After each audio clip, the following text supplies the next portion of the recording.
Welcome to Love Made Simple. I am Dr. Brian Jory, and I'm a college professor who teaches about intimacy, researches relationships, and counsels couples. I've spent thousands of hours with couples, and when it comes to love, I've seen beautiful, boring, and downright abysmal.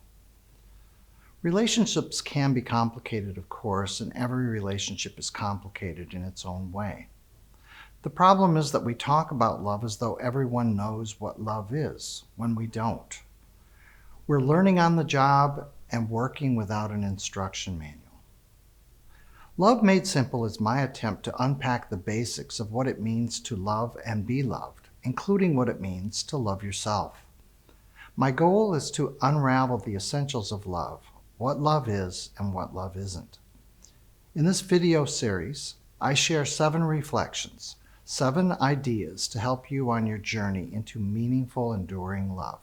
They're not a super pill. They won't make a difference in one day, although that could happen. They are ideas that you incorporate into your own thinking. And over the course of weeks, months, and years, they make a big difference. Love Made Simple is for couples of all kinds. So whoever you are, whatever your identities, whether you're young or seasoned, or how far along you are in your relationship, these reflections are for you. Being in love brings out the most amazing feelings and sensations.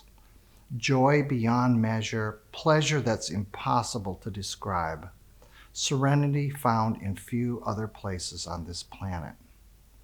The words, "There's no place on earth I'd rather be than to have you in my arms here with me," were penned by someone in love.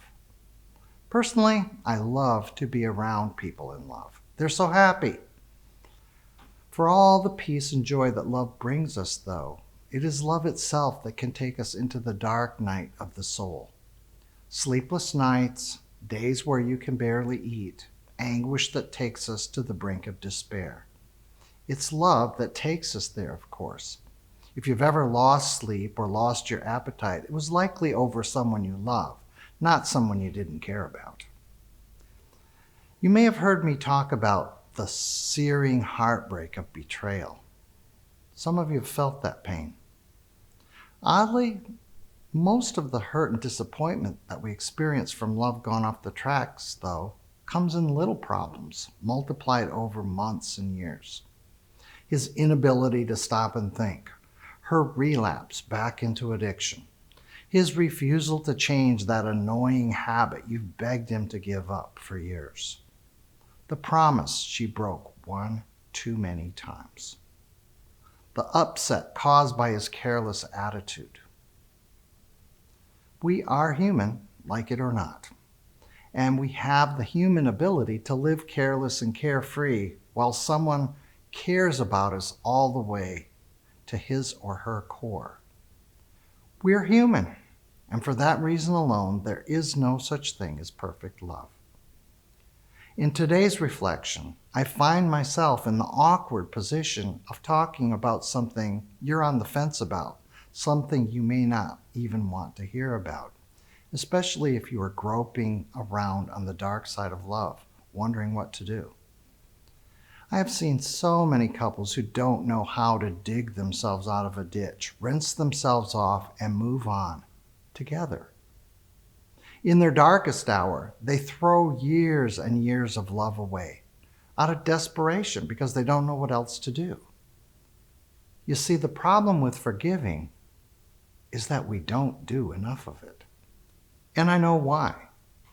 When you choose to forgive, you're taking a risk. You know what people say, forgive them once and they'll do it again. You can't lay down and be trampled like a doormat. You're just asking for it, and when it happens again, you'll only have yourself to blame. It's true, forgive, and you might end up hurt again. Maybe you will end up a fool again. Maybe it really is time to call it quits and move on. There is a time to say enough is enough. There is another side to this, though. I, for one, do not consider anyone who can forgive as weak. It takes balls to forgive someone who's hurt you. And it doesn't necessarily make you stupid either. In many situations, forgiving is an active, smart solution to the problem. Someone who forgives is not necessarily giving in or giving up. It can be a way of taking control. In forgiveness, you may be giving yourself exactly what you need. It's okay to choose heal and repair rather than walk away and replace. That's a hard call, and only you can make it. Another thing, I believe that people can learn from their mistakes as long as they are truly remorseful for their wrongdoing. If your partner is remorseful, feels your pain, takes responsibility, and vows not to make the same mistake again, why not give the learning process a chance?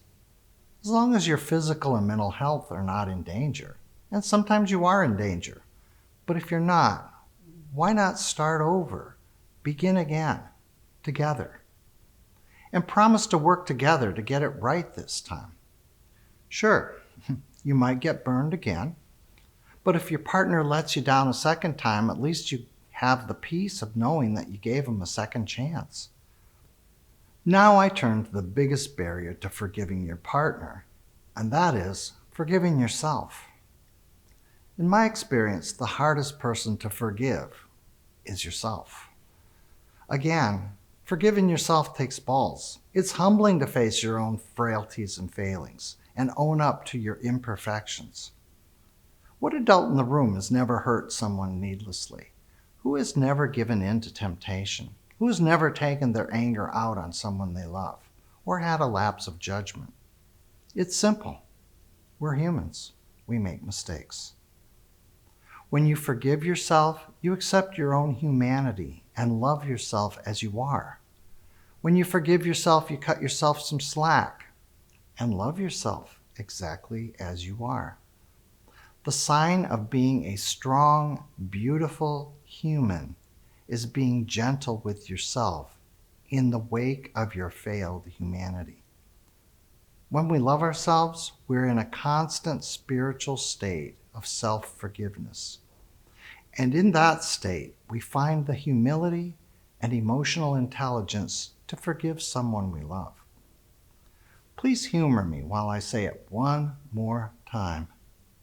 The problem with forgiving is that we don't do enough of it.